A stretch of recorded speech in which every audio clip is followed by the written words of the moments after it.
AFC Asian কাপের match সামনে রেখে ভারতে যাচ্ছে বাংলাদেশ দল। আমরা সরাসরি যাচ্ছি সেখানে। এই ঈদে জামা জুতো অ্যাকসেসরিজের ডিসকাউন্ট এবং আমাদের মেন্টাল টাফনেস বলেন এবং আমাদের চিন্তাধারা বলেন টোটালি ডিফারেন্ট। এটাই আমার কাছে মনে হয় বড় ব্যাপার এবং আমাদের চিন্তা ভাবনা হলো উইনিং মেন্টালিটি। তো এইভাবেই আমরা আগাচ্ছি এবং এইভাবেই আমরা খেলতে যাচ্ছি। তো আশা করি আপনাদের দোয়াটা অনেক ইম্পর্টেন্ট, আমাদের জন্য আপনারা দোয়া করবেন। Thank you so much.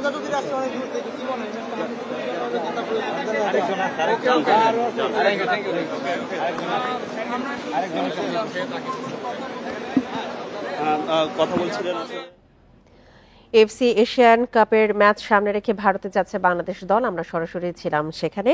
চলে যাচ্ছি পরের খবরে।